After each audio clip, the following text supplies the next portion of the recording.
안녕하십니까, 알림이 황희두입니다. 오늘 문재인 대통령의 임기 마지막 예산안 시정연설이 있었습니다. 국회에 깊이 감사하다며 협치를 강조하셨는데요. 연설 내내 야당과 눈맞추기에 집중을 하셨다고 하죠. 연설을 통해 코로나19 위기 속 일상 회복과 경제 회복 의지를 전하기도 했는데, 위기인 만큼 여야의 초당적 협력을 당부하기도 하셨죠. 예로도 탄소 중립 시대, 기술 경쟁 등 세계 경제 속 직면한 위기 극복의 중요성도 강조했는데, 특히 최근 누리호 관련한 미담이 전해지면서 역시 문재인 대통령이다, 문재인 정부의 성공을 바라는 시민들이 괜히 많은 게 아니었습니다. 이에 대해서도 역시나 많은 시민들은 정말 탁월한 능력을 가진 문재인 대통령 보유국이다, 마음이 따뜻한 진정어린 대통령 문재인 대통령 끝까지 응원하겠다, 이런 반응들이 이어지고 있고요. 이런 와중에 야당에서는 역시나 문재인 대통령을 깎아내리고 있죠. 물론 애초에 별 기대도 안 했습니다. 그런데 정의당에서도 혹평을 했다고 해서 어쩌다가 정의당이 저렇게 반대를 위한 반대를 하는 정당이 됐는가, 이런 생각이 들었고요. 반면 민주당 관계자들은 평생 사랑합니다, 이런 응원을 하며 문재인 대통령을 배웅했다는 소식까지 전해졌는데요. 보시다시피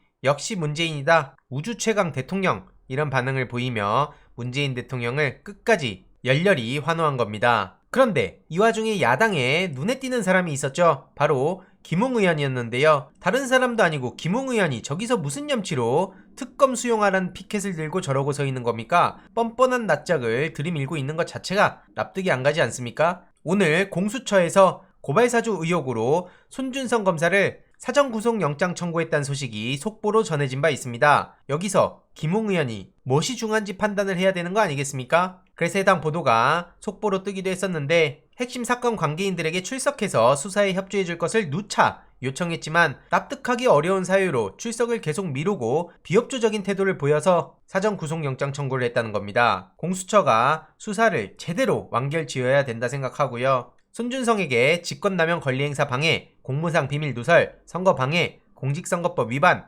개인정보보호법 위반 등의 혐의를 적용했다고 하죠. 그래서 신속한 실체적 진실 발견을 위해 사건 관계인들의 협조를 거듭 당부한다는 입장을 밝히기도 했는데요. 내일 오전 10시 반에 서울중앙지법에서 영장실질심사가 열린다고 합니다. 앞서 말씀드렸듯이 중요한 건 손준성뿐만 아니라 여기에 관련된 김웅, 윤석열, 한동훈, 이런 사람들에 대해서도 반드시 책임을 물어야 된다는 거죠. 손준성 개인의 일이 아닙니다. 그렇게 믿는 사람들은 윤석열의 열혈 지지자들을 제외하고는 보수 지지층 사이에서도 판단이 나뉘는 걸로 알고 있고요. 이런 와중에 윤석열 씨는 국민의 회초리를 두려워하지 않는 윤석열이 되겠다, 더 많은 회초리를 부탁드린다, 이런 걸 퍼뜨리고 있는데, 국민의 회초리를 두려워해야 되는 거 아닙니까? 평소에 저렇게 국민을 무섭게 알지 않으니까 회초리도 두려워하지 않고 개사과나 주는 거 아니냐, 이런 반응들까지 이어지고 있죠. 물론 표현상의 단순한 실수라고 보는 분들도 계시겠지만, 어쨌든 여태까지 윤석열이 쌓아온 불신에 대해서 많은 시민들이 지적하는 거라고 보시면 될 것 같고요. 보시다시피 윤석열 측에선 이재명 후보가 퇴임하자 나쁜 공직자의 대표 사례다, 이런 식으로 또 비난을 퍼부었습니다. 그러면서 공직으로 정치적 야심을 채웠다고 표현하고 있는데, 정치적 야심을 채운 거 누굽니까? 대표적으로 윤석열 아닙니까? 윤석열하고 최지영 씨하고 검찰총장과 감사원장으로서 전혀 책임을 다하는 모습을 보이지도 않고 오히려 있던 조직의 신뢰만 깎아먹는다, 이런 비판을 받았던 게 바로 그 두 사람입니다. 그리고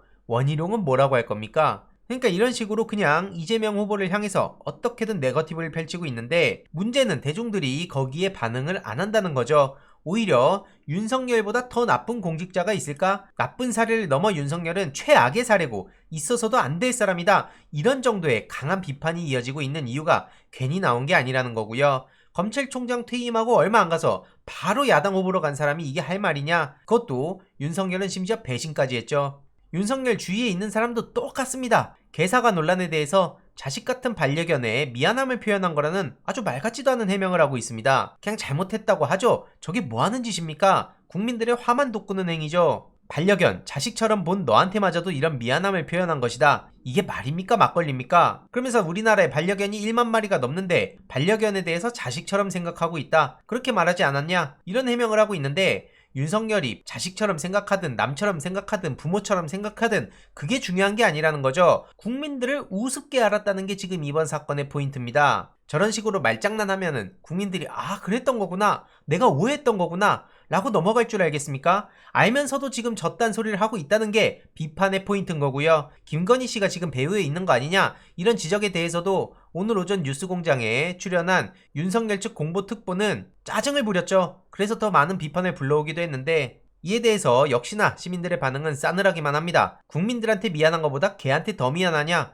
말이 되는 소리를 해라. 국민들이 바보인 줄 아냐? 그걸 변명이라고 한다니 이런 지적들이 이어지고 있죠. 게다가 윤석열 측의 김경진 씨도 똑같습니다. 김건희 주가 조작과 고발 사주 의혹 등 본선 리스크가 안 된다. 하나도 신경 안 쓴다. 하나도 신경을 안 쓰는 사람들이 지금 저런 식으로 행동하는 게 말이 된다고 생각합니까? 이런 식으로 전두환을 끌어들이는 말실수라고 표현하고 있는데 말실수가 아니죠. 말실수였다면 바로 사과를 했어야 되는 거고요. 윤석열 씨는 꿋꿋이 당내 혹은 보수 지지층 사이에서도 사과해라. 이게 뭐하는 짓이냐? 라는 비판을 받을 때도 뚫고 가겠다. 이런 입장을 밝혔습니다. 그런데 이게 말실수라고요? 말실수 같은 소리 하고 있습니다. 그러면서 저런 식으로 호남인들에겐 사과를 한다 하는데 호남인들을 우습게 알지 않는 이상 저런 얘기 함부로 못하죠. 양심이 없으니까 저런 얘기를 하는 겁니다. 특히 여태까지 김경진 씨가 호남 기반으로 정치활동해오지 않았습니까? 어떻게 저런 얘기를 눈 하나 깜빡 안 하고 할 수 있습니까? 오죽하면 최경영 기자가 어떤 것도 저들의 공격거리가 될 수 있다 라고 윤석열 씨가 당원들에게 문자를 보냈던 걸 언급하자 또 말실수 타령을 하고 있죠. 그러면서 과거에 전두환에 대해서 무기징역을 선고했고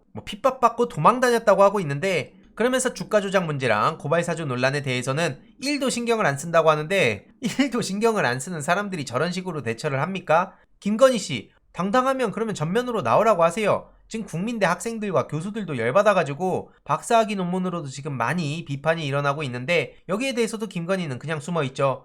조국 전 장관 가족들이었다면 일단 언론이 이렇게 냅두지 않았을 거고요. 윤석열 패거리가 어떤 만행들을 저질렀는지 뻔히 알면서 저런 식으로 행동을 하니까 비판을 받는 거 아닐까요? 이에 대해서 광주에서 못 살 거다. 이건 배신자다. 김경진 씨를 향한 비판도 엄청나게 많이 이어지고 있죠. 그럴 수밖에 없다고 생각하고요. 오죽하면 전두환 고향 주민들이 5.18 뮤지에서 무릎을 꿇었다는 소식까지 전해졌죠. 윤석열의 망언에 대해서 사과를 한다는 겁니다. 그래서 전두환이 국립묘지에 묻히는 꼴을 볼 수 없다. 저런 학살범이 국립묘지에 묻히게 되면 후세대들이 오늘날 역사를 어떻게 평가하게 되겠습니까? 안 그래도 날조 왜곡이 판치는 상황에 뭐가 문제인지 모르고 넘어가게 되는 경우도 많겠죠. 이해로도 한겨레 단독으로 대검 중수부에서 저축은행 수사 초에 대장동 대출을 조사하고도 덮었다는 소식을 터뜨리기도 했습니다.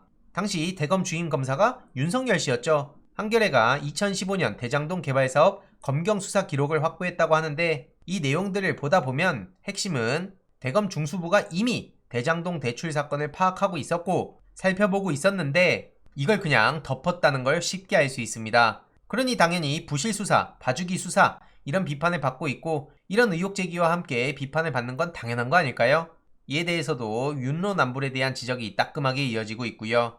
아주 황당한 소식들이 계속해서 이어지고 있는데 너무나 많은 소식들에 하루하루 이슈 따라가는 것도 어려우실 것 같습니다. 계속해서 간략하게 중요한 내용들 위주로 전해드리도록 하겠습니다. 이번 내용도 유익했다면 구독, 좋아요, 알림 설정, 멤버십 가입 정말 큰 힘이 된다는 점 말씀드리고 싶습니다. 이번 내용도 주위에 널리 공유 부탁드립니다.